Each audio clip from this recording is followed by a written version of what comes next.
대입 시청자 이구산업 주주 여러분들 반갑습니다. 이구산업 관련해서 여러분들이 투자하시면서 알고 계셔야 되는 이슈와 정보들 제공하는 멘토 이진욱입니다. 자, 오늘도 이 구리 관련 이슈를 함께 체크해 봐야 되겠죠. 현재 이 구리 공급에 대한 문제가 계속 지속이 되고 있는데, 이 구리 광산을 쟁탈하기 위한 이런 쟁탈전도 일어나고 있고, 이 구리를 확보하기 위해서는 고작 6kg를 확보하기 위해서는 1톤에 가까운 이 광석을 캐내야 된다, 뭐 이런 이슈도 있습니다. 그래서 오늘 또 구리 관련된 이슈 다양하게 함께 좀 체크를 해보겠고, 그 다음에 이어서 남아있는 이 구리 상승에 대한 재료는 앞으로 뭐가 있는가, 이런 부분도 중간중간에 제가 얘기를 해드릴 수 있도록 하겠습니다. 자, 오늘 영상도 중요한 내용이 굉장히 많고 쉽고 좀 정리를 잘 해놨으니까 함께 집중하시면서 가보도록 하겠습니다. 자, 구리 가격 먼저 보도록 하겠습니다. 최근에 시장에 굉장히 화두가 되고 있는 것 중에 하나가 바로 이 구리 아니겠습니까?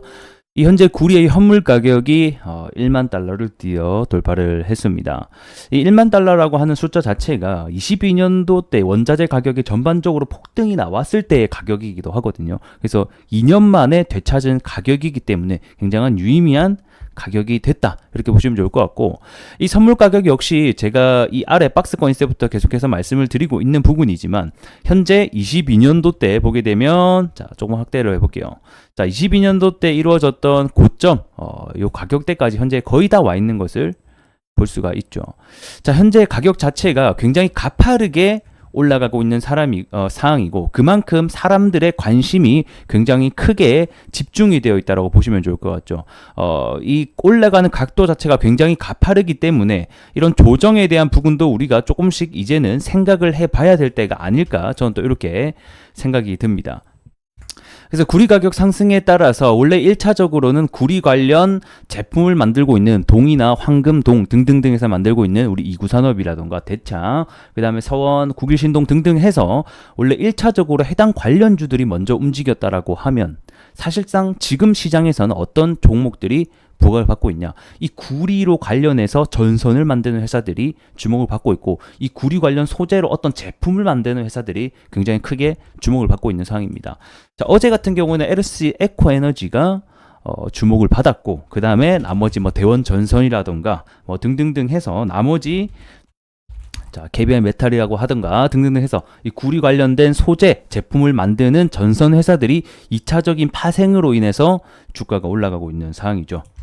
자, 구리 가격의 상승 요인을 보게 되면 사실상 한 가지가 이유가 아니라 수요 측면에서도, 그리고 공급적인 측면에서도 다양한 이유가 발생을 하고 있죠.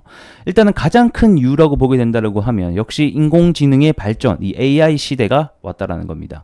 AI 시대가 개화함에 따라서 이 AI에 들어가는 데이터 센터가 필요하게 되고, 이 데이터 센터를 유지하기 위해서는 수많은 전력이 유지된다라는 소식은 한 번씩 들어보셨을 거라고 생각합니다. 이 수많은 전력을 결국에는 감당하기 위해서는 그만큼 많은 에너지가 필요하게 되는데, 이 에너지에 들어가게, 즉 에너지 인프라를 설비를 하기 위해서는 그 안에 들어가는 배전, 냉각 시스템, 케이블, 네트워크 등등해서 모든 소재가 결국에는 구리가 포함된다는 겁니다. 그래서 이 구리 소재에 따른 수요 증가의 가장 첫 번째 이유가 될 것 같고, 이 두 번째 이유와 세 번째 이유는 아직까지는 덜 부각을 받고 있지만 추후에 부각을 받을 수도 있는, 그리고 우리가 알고 있는 내용 중에 하나이기도 합니다. 두 번째는 결국 이 전기차 시대의 전환이라고 볼 수 있겠죠. 자, 기존 내연기관차보다 전기차 같은 경우에는 4배 이상 많은 구리를 사용을 하기 때문에 그만큼 더 수요가 증가할 수 있고, 세 번째 이유 같은 경우에는 결국 청정 에너지 시대의 전환이라고 볼 수 있는데, 자, 우리가 기존의 에너지 전환이 석탄 화력 발전소에서 태양광, 그리고 풍력, 신재생 에너지로 등등등 옮겨가고 있는 추세이죠. 그래서 저는 여기서 이 구리의 3차 파동이 나올 수 있는 수요가 되지 않을까 싶은데, 아직까지는 이 신재생 에너지로 넘어가기 위해서는 뭐 인프라라던가 많은 돈, 효율성에서 기존 석탄이랑 그 다음에 원자력 뭐 등등해서 효율성이 떨어지다 보니까 아직까지는 기존 에너지를 사용하고 있지만, 이런 탄소 중립, 그 다음에 환경적인 문제 대두로 인해서 계속 신재생 에너지가 확대되고 있는 것은 사실입니다. 그래서 풍력 같은 경우에는 기존 4%에서 8%로 옮기기도 했고요. 그 다음에 태양광 같은 경우에선 전 세계적으로는 아직까지는 좀 미미합니다. 하지만 이것도 1%에서 5%로 계속해서 비중을 늘려가고 있는 추세이기 때문에 이러한 신재생 확대에 따른 구리 수요도 우리가 주목을 해봐야 되는 부분이지 않을까 싶습니다. 그래서 1차적으로는 아직까지 AI 시대 개화에 따른 데이터 센터 그리고 전력망 이로 인해서 구리가 대두를 받고 있다라고 하면 추가적으로는 더 많은 어떤 수요에서 올라갈 수 있다. 이렇게 정리하도록 할게요. 자, 그 다음에 공급적인 측면 한번 보도록 하겠습니다.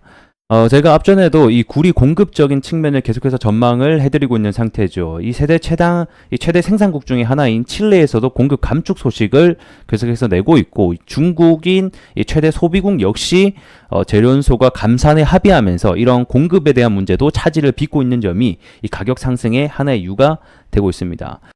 그래서 최근에는 이 구리 광산을 얻기 위해서 여러 가지 쟁탈전까지 이루어지고 있다라는 소식이 들려오고 있고, 그뿐만 아니라 이 구리값 자체가 천정부지로 오르고 수요가 계속해서 증가하다 보니까 이 가격 자체도 방금 보셨다듯이 1만 달러를 돌파하게 되겠고, 이제는 금보다 오히려 구리에 투자하는 사람들도 많이 늘어나고 있다는 거겠죠. 그래서 이 구리를 얻기 위해서 얼마만큼의 광석을 캐내야 되는지 이걸로 보게 되면 일단은 현재 조업 중인 광산 기준으로 보게 되면 세계 최대 생산국 중에 하나인 칠레의 기준으로 보겠습니다.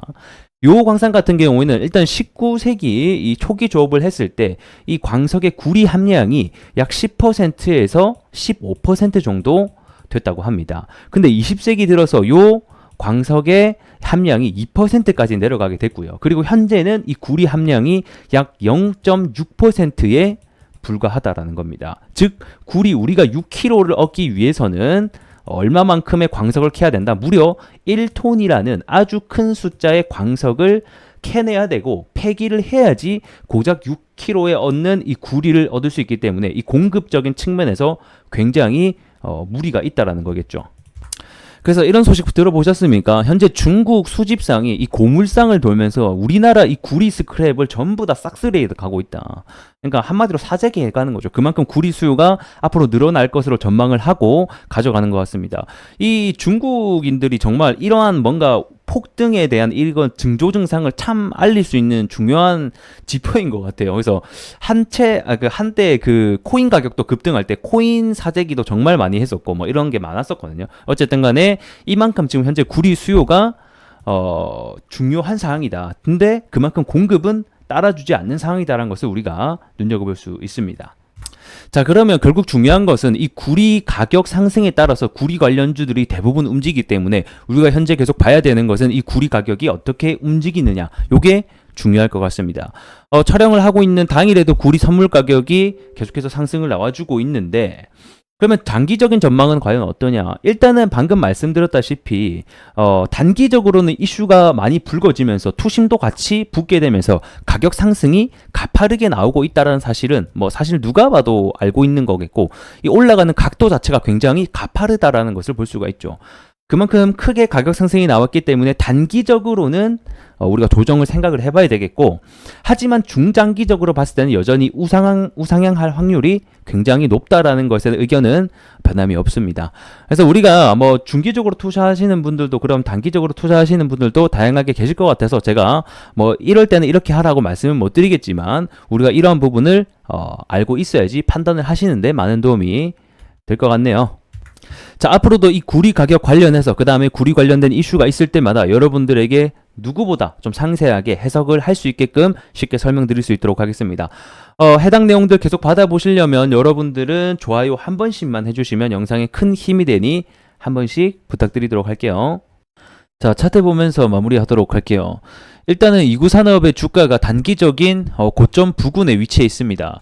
과거에도 여기 구간에서 항상 윗꼬리를 다는 모습들을 보여주면서 매도세에 의해서 주가가 밀리고 했던 가격대이기도 하죠. 그래서 이번에도 역시 아니나 다를까 해당 구간에서 또 주가가 밀리고 하는 현상을 보여주고 있습니다.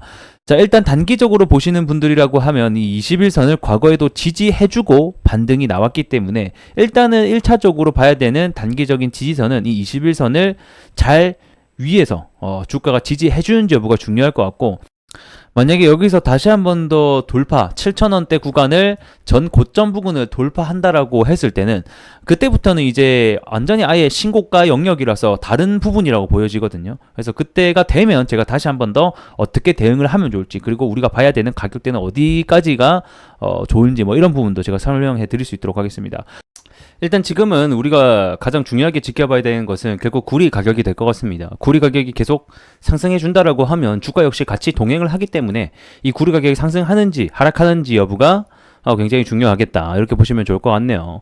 자, 4월 19일 날 갭이 뜨고 상승했을 때도 구리 가격이 정말 크게 상승했었던 날이기도 하거든요. 그래서 결국에는 중요한 지표는 일단은 구리가 되겠고, 1차적인 단기적인 지표는 21선 기준으로 봤을 때 앞전에도 지지가 나왔기 때문에 이 구간을 지지해주는 여부를 우리가 지켜보자, 이렇게 오늘 좀 정리를 하도록 하겠습니다. 자, 다음 영상도 제가 무료로 계속 전달해 드릴 수 있도록 할 테니까 구독과 좋아요 한 번씩 부탁드리면서 전 또 다음 시간에 뵐게요. 고맙습니다.